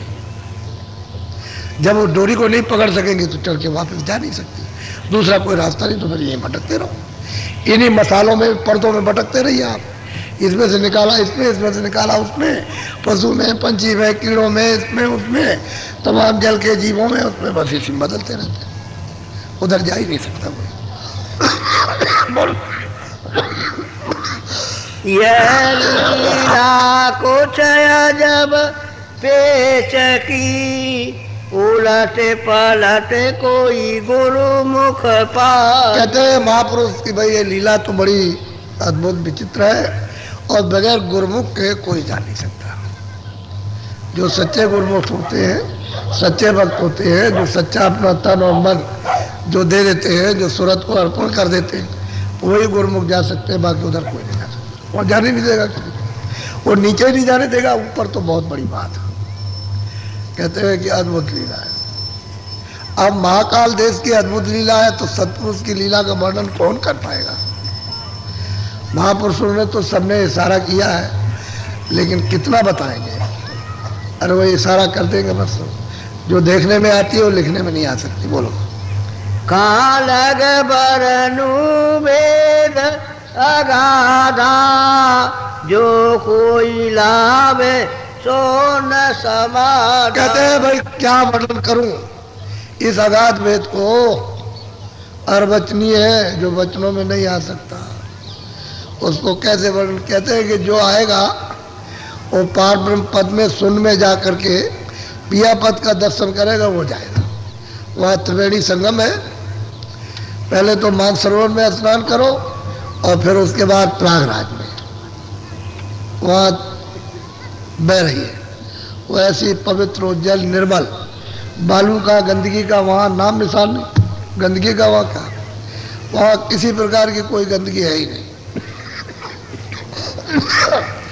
उसमें स्नान करने पर सुरतों को ताकत मिलती है बर्दाश्त करने की। इतनी रोशनी है, इतना प्रकाश, इतनी लाइट है कि अगर उसमें स्नान नहीं करेंगी तो ऊपर नहीं जा सकती, उस रोशनी को बर्दाश्त नहीं कर सकती। ऐसी रोशनी, जब वो रोशनी को बर्दाश्त करेंगी तभी ऊपर की रोशनी सहन कर सकेंगी, और वहाँ उसमें स्नान नहीं करेंगे तो सहन नहीं होती। कहते हैं कि इस वेद को वो जानता है जो शून्य में, जो प्रयाग में स्नान करेगा, तो महापुरुष ले जाए तभी तो ले किसको जाएंगे, जो गुरुमुख हो। और गुरुमुख नहीं है, मनमुख है, तो कैसे जाएगा। और गुरुमुख की महिमा बहुत भारी, और मनमुख तो संसार में है ही, सभी मनमुख है। वो तो कोई कोई गुरुमुख गुरु आदेश का पालन करे, जो कहे वो करे, जैसा कहे वैसा भजन करे, उस तरह से रह नहीं रहे, वो गुरुमुख बन जाए, निकल जाएगा। कहते हैं कि जो गुरुमुख होते हैं वहाँ जाते हैं। अब ये सब भेद जब वहाँ जा करके, वैसे तो संतों ने कहा है कि मैं जब वहाँ पहुँचा तो खरबों जोजन, एक जोजन का 4 कोस होता है, खरबों जोजन रूह नीचे उतर गई, खरबों जोजन। और कहते हैं पता नहीं चला कि इसका अभी अंत कहाँ है, और खरबों जोजन ऊपर चली गई।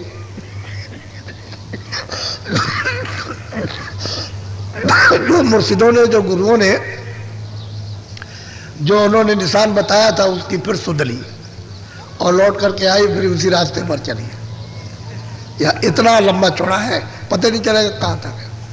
ये तो यहाँ नीचे का सत्यदेश की तो बात ही छोड़िए, सत्यदेश तो वो तो देसी है, वो तो सबका है, उसी से सब आए। महाकाल पुरुष भी आए, ब्रह्म भी आए, पारब्रह्म भी आए, ईश्वर भी आए, जितने सब, जितनी जीवात्माएं सब सदेश से आई। वो तो मतलब ही है कि, लेकिन इसी को कहते हैं कि इस वेद को कोई नहीं जानता, और जो गुरुमुख होगा वो इसको पहचानेगा, बाकी नहीं जानता। बोलो। समझ बूझे गूंगे गुड़ खाई, क्यों कर कहूँ बनाई। कहते भाई कैसे बताया जाए जब यहाँ कोई निशान नहीं है, इस संसार में जब कोई निशान नहीं तो कैसे बताया। वो तो ऐसे ही है कि जिसने खा लिया वो क्या बयान करे, गूंगा आदमी क्या मिठास का बयान करे। इसी तरह से कि जो उसको देखता है उसका आनंद रस लेता, वो बयान ही नहीं करता, क्योंकि यहाँ कुछ है नहीं है, इसलिए बयान नहीं कर सकता। वो देखेगा, आनंद लेगा, सब कुछ करेगा, लेकिन बयान नहीं कर सकता। सबने इशारा किया, ये जो कुछ भी वर्णन कर रहे हैं सब इशारा ही कर रहे हैं, बाकी जो है वहाँ वो तो कुछ और है।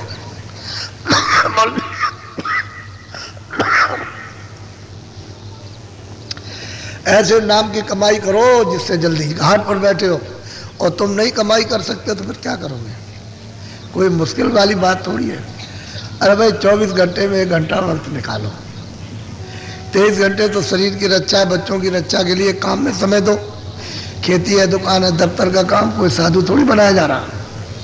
शरीर के लिए काम, मेहनत करो जो करते हो, और साथ सामान बटोर करके आओ, इसकी सेवा करो। ये सब सामान है इसका, यानी ये सब सामान जो इकट्ठा करते हो इसका, ये किराए का मकान है, इसमें जीवात्मा का कोई सामान नहीं है।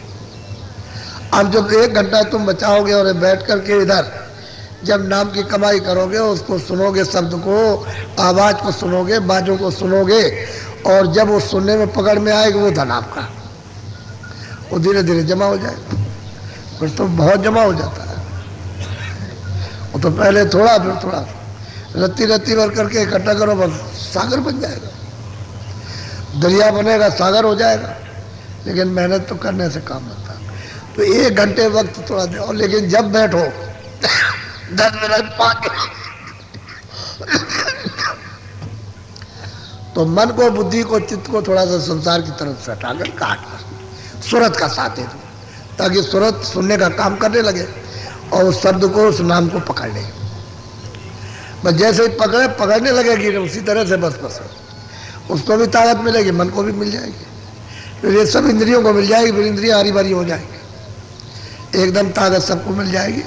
और जब रस मिलने लगेगा तो इंद्रियों के दरवाजे से मन हट जाएगा, क्योंकि वो दरवाजों पर आदि बना हुआ, तो उसका रसिया हो गया। अब वो झूठा आनंद मतलब है कि क्षण के लिए भागता है, अस्थाई मिलेगा तो चुप हो जाएगा, फिर इधर क्यों आएगा, तो उसी में लगेगा। फिर मन जाए, उसको ताकत मिल जाती है सूरत को, तो दौड़ दौड़ करके फिर उसी रस को लेते हैं। लेकिन शुरू में थोड़ी मेहनत घेर घार करके मन को करनी पड़ती कि यहाँ जा करके और शब्द को सुने, आवाज को सुने, इतना काम। तो जो लोग कर रहे हैं उनको होने लगा, जो कर रहे हैं उनको होने लगा, जो करेंगे उनको होने लगेगा, जो नहीं करते उनको नहीं होता। ऐसा भी तो है कि नहीं करते, मान लो 1 मिनट 2 मिनट किए तो मन भागता रहता है, उनको समय नहीं मिला, नहीं किया तो उनको नहीं होगा। करने लगोगे तो होने लगेगा। वो तो दरवाजा है, जो बैठ के करेगा होगा और जो नहीं करेगा वो नहीं होगा। लेकिन उसी को तो कहते हैं कि मैं भक्त बनो, तन मन को बैठ चढ़ा दो ताकि शुद्धि हो जाए। जब ये शुद्ध हो जाएगा तो जल्दी काम बन जाएगा। फिर कहेंगे भाई तुम सूरत को शब्द के साथ जोड़ो, तो ये है गुरु भक्ति, असली भक्ति के है कि तुम सूरत को शब्द के साथ में जोड़ रहे हो और जोड़ के अब चढ़ाई कर रहे हो। अब ये सच्ची भक्ति है, क्योंकि इसी के लिए तो कहते हैं कि तुम भजन करो, तो भजन करने लगे, ये भक्ति है। और भजन नहीं करते, यह भक्ति कि तुमसे कहा जाता भजन करो भजन करो भजन करो, तो तुम नहीं करते, संसार के काम करते हो। तो भक्ति किस बात की? भक्ति तो भजन करने की है। तो भजन करो तो भक्त बन जाओ, और भजन न करो तो अभक्त रहो। तो जो कहा जाए उसको किया जाए। वो तो ये नहीं कहते कि तुम घर बार छोड़ दो, यही कहते घर में रहो, अपना काम करो, ईमानदारी मेहनत से भजन करो, ये है भक्ति। तो हम रोज भजन करते हैं, थोड़ा बहुत घेरा घारी मन की करना कि इसकी आदत है।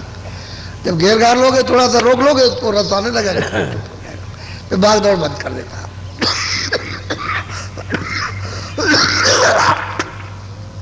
यह सब प्रमाण है। हम हर महात्मा का प्रमाण आपको दे सकते हैं, क्योंकि वो तुलसीदास जी महाराज ने तो नानक जी का भी दिया, इनका भी दिया, उनका तमाम महात्माओं को दिया उन्होंने, और समझाया उनको उसी भाषा में।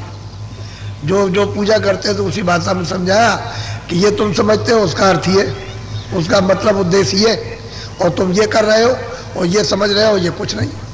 वो जब समझाया, उनकी समझ में आ गया तो लग गए। तो असल बात ये, जो जो काम कर रहा है उसको समझा दिया जाए और उससे कहा जाए उसका मतलब तो ये है, तो उसकी समझ में आ जाएगा। तो ये सब प्रमाण दिए महात्माओं ने, तभी तो, नहीं तो अपनी तरफ से ठोक दिया, तभी तो उन्होंने विरोध किया। जब कोई प्रमाण जब नहीं उनको मिला तो उन्होंने मतलब लिखा, उन्होंने कहा ये कुछ नहीं, वो मालिक ये, उन्होंने कहा कुछ नहीं है, सब ऐसा ही है वैसा है। तो उनको लोग नास्तिक कहने लगे। नास्तिक तो सबको कहा, कबीर साहब को भी कहा, रैदास जी को भी कहा, इनको तुलसीदास, जितने महात्मा है सबको नास्तिक कहा। नास्तिक तो सब कहे गए, लेकिन आस्तिक वही है जो मालिक को प्राप्त करते हैं, वो आस्तिक है। और नास्तिक वो है जो मालिक से जुदा है, उल्टा मामला है। दुनिया जो अंधी है वो कहती है बात सूरज नहीं है। ये तो बात ठीक है, जब आंखें नहीं है तो सूरज नहीं है, लेकिन जिसके आंख है वो तो देखता है सूरज है। तो अब ये पशु पंछी तो देख रहे हैं कि भाई सूरज है, ये निकला हुआ, रोशनी हो गई, लेकिन वो उल्लू और चमगादड़, वो तो जब सूरज निकलने को होता है उसके पहले ही आंख बंद हो जाती है। तो उन्होंने तो सूरज का गोलाकार देखा नहीं, ना उल्लू ने देखा, ना चमगादड़ ने। तो तमाम पंछी जा रहे थे तो तमाम टंगे हुए थे पेड़ के उल्टे।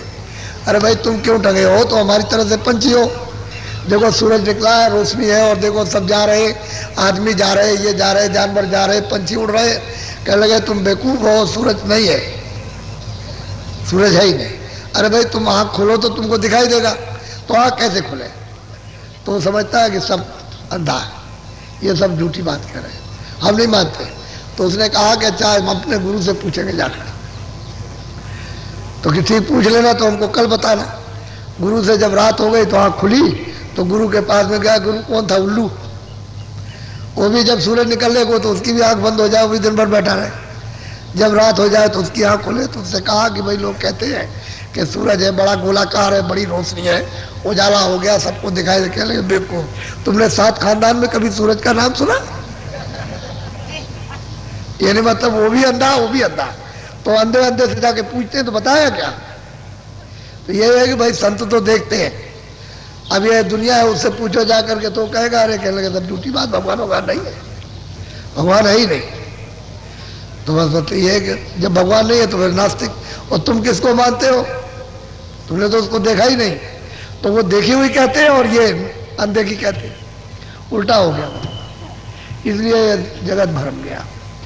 पहले महात्मा जब मिलते रहते थे तो बताते रहते थे, अब मिलना जुलना बंद हो गया तो सब भूल गए, भटक गए। अब पर्दा लाद लिया तो पर्दा लादने से अंधे हो गए। अब क्या कैसे खुलेगी जब तक महात्मा नहीं मिले? तो बहुत मुश्किल है।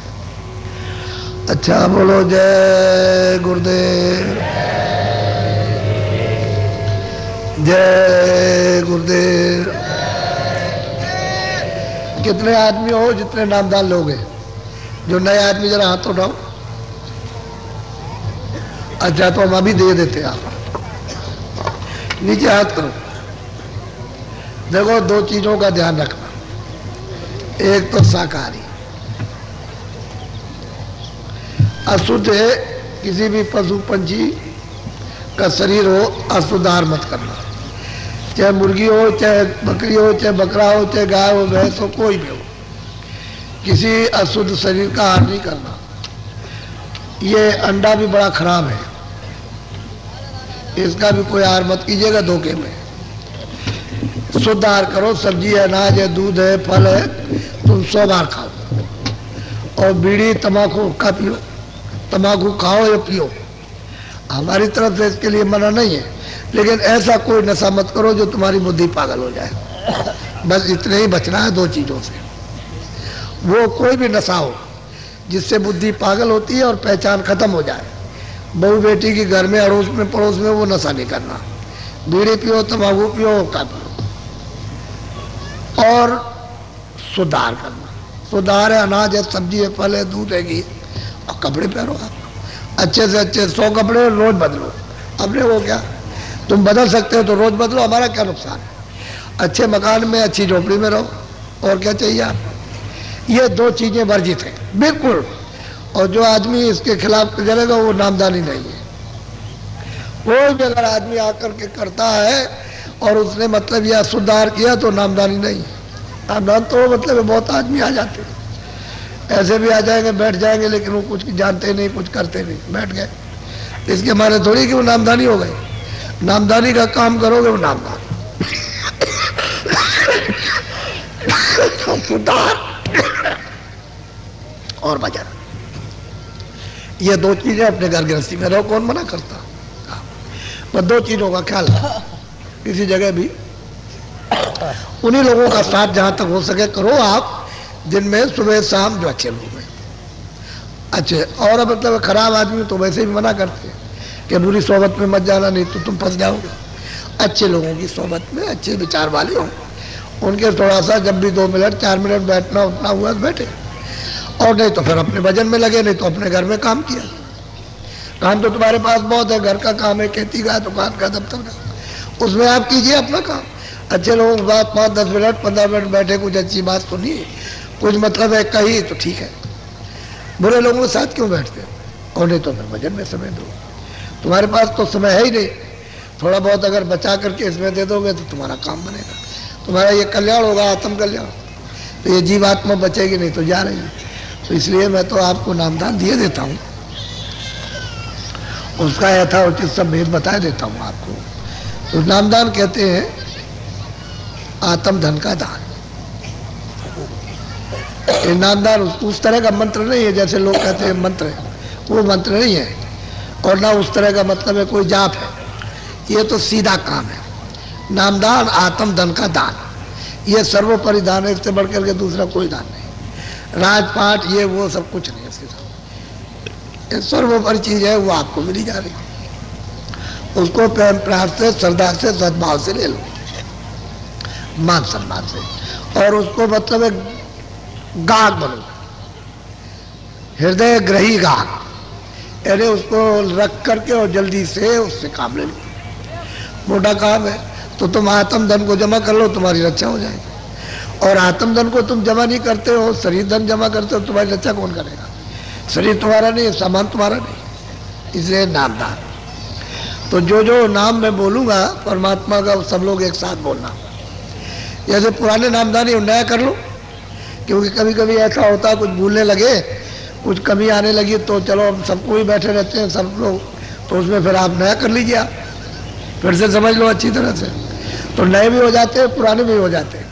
अब इतना उठा करके ले जाए तो समय चाहिए, फिर इतना बड़ा कमरा चाहिए कि अलग बैठाया जाए, तो हम कहते हैं अच्छा चलो ठीक है, नए पुराने एक साथ बैठ करके ले लो, कोई बात नहीं। अब आप कोई भूल चूक हो तो अपनी पूरी कर लेना, जो नए लोग हैं वो ले ही ले। तो जो जो नाम बोलूँगा सब लोग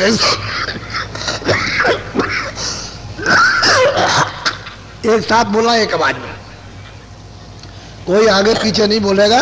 जो जो नाम मैं बोलता जाऊँ आप बोलते जाना, और जब मैं चुप हो जाऊंगा तो आप चुप हो जाना, लेकिन नाम शुद्ध बोलना। मान लो आप शुद्ध बोल दिया, फिर शुद्ध कर ले। तो जो जो नाम मैं बोलता जाऊंगा आप बोलते जाइएगा, जब मैं चुप हो जाऊंगा तो आप चुप। ऐसे बैठ जाओ, ऐसे पंथी मार के बोलो जय गुरुदेव।